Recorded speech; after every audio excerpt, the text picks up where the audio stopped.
Hello and welcome to the Thunder Basketball Universe. I'm Nick Gallo, joined by the two newest members of the Oklahoma City Thunder family. I've got Cason Wallace here alongside me, Keyontae Johnson as well, the two draft picks in the 2023 NBA Draft. And we are sitting inside First National Center here in downtown Oklahoma City, where they just had their post-draft press conference. 92-year-old building, and I'm talking to two guys who were born in the 2000s. So welcome into OKC. What does this feel like for you guys right now? 48 hours of a whirlwind, I'm sure. It feels great right now, just being able to live out the dream in this great city, great organization, great fan base, great teammates. It's a lot to take in right now.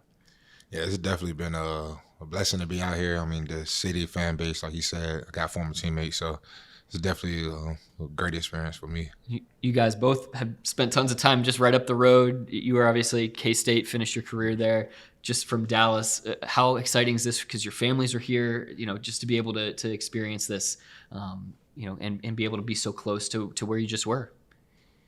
It's really exciting knowing that my family can come out pretty much whenever. Not too far, not too close. Yeah. So I know about that. yeah. So I still have a little space, but I can get to them when I want. Yeah. For me, it's definitely exciting for them to come to this event for me.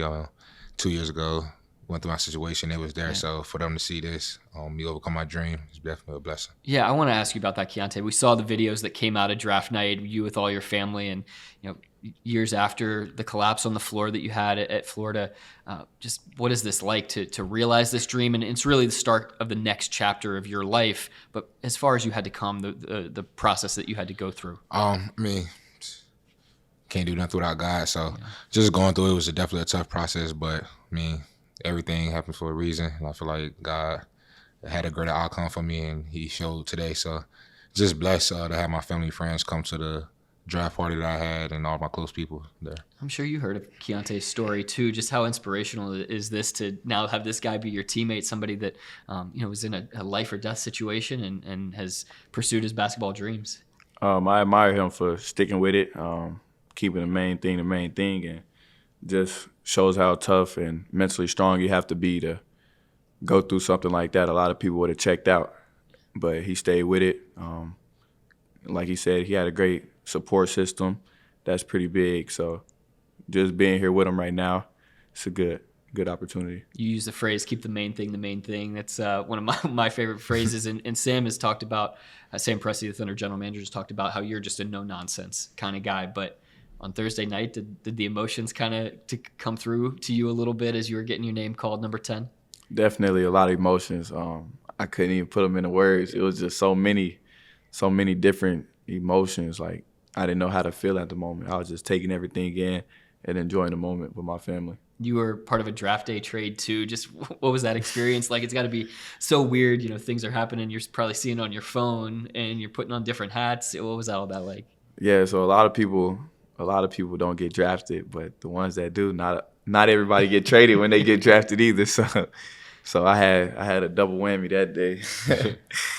What was the inspiration behind your suit? I know that was getting a lot of attention online, in the building, inside Barclays Center too.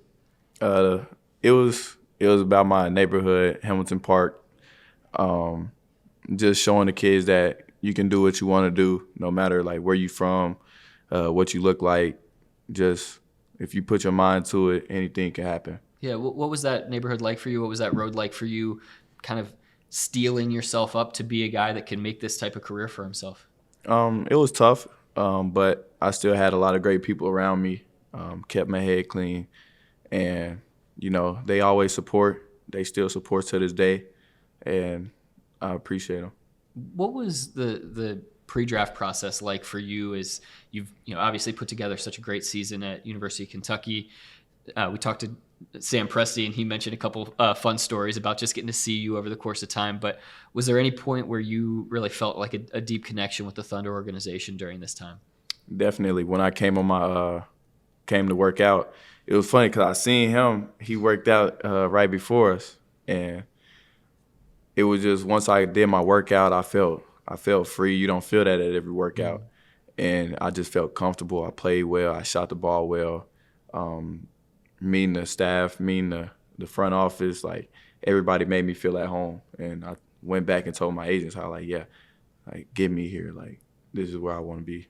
That's awesome. I mean, that's something about the Thunder that just rings true over the course of time. You know, I've been here since 2012, and the guys that want to be here are the guys that really thrive here. And so awesome to hear that story from you. You said that you felt a connection with the Thunder organization too since you were a kid, but what about in this pre-draft process? The pre-draft, it was when I got here, that was my second to last workout. So when I came, they made me feel welcome. Talked to Trey, man, see him the first day. He made sure he seen me. And then after the workout, I had a good workout as well. And then it was just like I met with the front office, and then it was just our conversation was like I was talking to like my brother or something. So it was just felt relaxed, and then felt like no pressure. Then I had stayed an extra night and went to dinner with them. And I just told, like, I have a close friend out here, and that played at K-State with me. I told him, like, I feel like if I get drafted, this would be one of the teams, and it was. So it's already a little community here for you. What's this been like with Trey, man? I know he's already been posting videos of you guys dancing at the University of Florida when you were there together. It's been like me and Trey, like, before the year I got hurt, he was on that team as well. So we was working out the whole summer together, and we already created that bond. So that's like my second brother. Like, we was real close. And for me to get drafted here is like somebody I can connect to, feel comfortable around without being pressured to make friends. I know that this team they all connect real well with each other. So I feel like it's going to be a great connection. So much excitement for you all to get into this program. We're going to take a really quick break. We're going to talk about your games, and then we'll let you go. Yes, sir. COOP Ale Works is the proud sponsor of Thunder Basketball Universe. Brewers of the fan favorites F5 IPA and 99-calorie Ice Chest IPA. You'll find those and many more COOP beers at retailers across Oklahoma. Learn more at coopaleworks.com.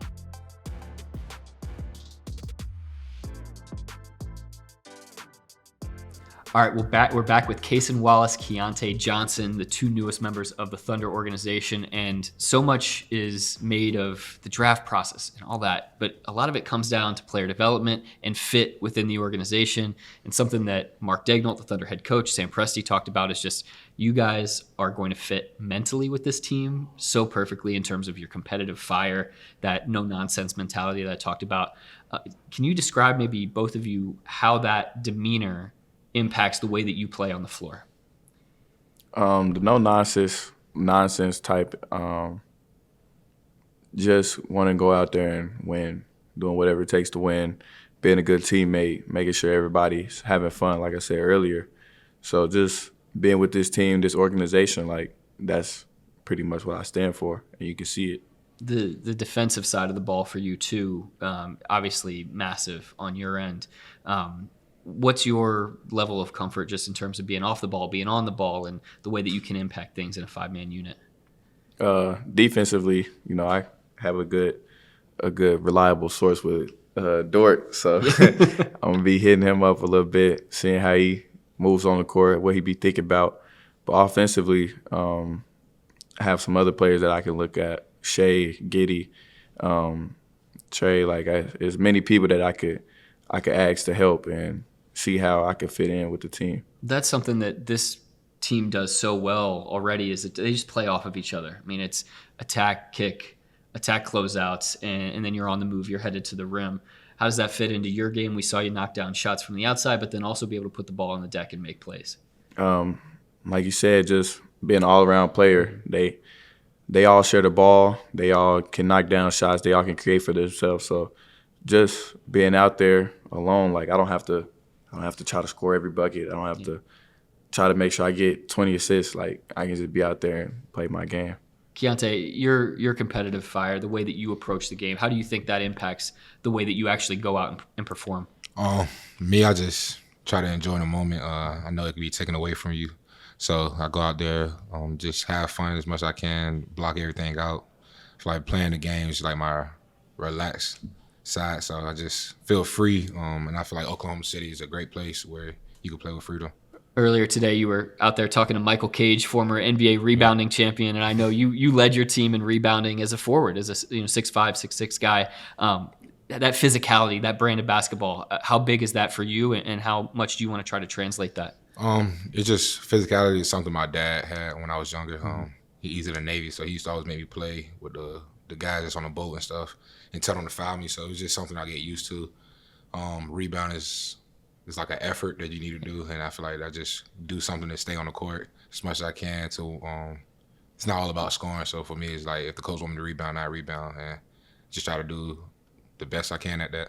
Life in the Navy must have been pretty tough, pretty difficult. Well, just tell me about maybe that backstory a little bit and how that shaped you. My dad was, once I got serious basketball, he always tried to take me to play against older guys. So I always played against older young boys, I guess, and just try to play through physicality, just learn and see what you can do against them. It's fun. You meet new people, meet a lot of people. So I feel like just being in the Navy, my dad, he wasn't really stationed anywhere. He got stationed in Florida and in Virginia, so happened we had to move. But it was definitely like a different experience to go through. All right, last question to ask both of you guys. What are you most looking forward to between now and the start of training camp to get yourself ready for your first NBA season? I'm looking forward to being with the team, being around them, and being with the fans, interacting with them, just having fun with everything. Same with me, just being with the team, just I had that real NBA feeling, knowing that we're around the team, knowing the schedule you have to have, and knowing you got a lot of freedom. So just basically just ready for the work and just see how everybody connect together. You guys are going to hit the ground running. There's going to be a brief little training camp here before Summer League begins out in Salt Lake City, July 3rd through 6th, and then all 30 teams are going to convene in Las Vegas for the big Summer League out there as well. So good luck to both of you guys. Thank you so much for your time today. Thank you for having me. Appreciate you. All right, your two newest members of the Oklahoma City Thunder. We are sure very excited to have them in our building. That'll do it for this episode of the Thunder Basketball Universe. Thank you so much for watching. Be sure to like, rate, and subscribe wherever you get your podcasts. And Thunder up, and catch you later.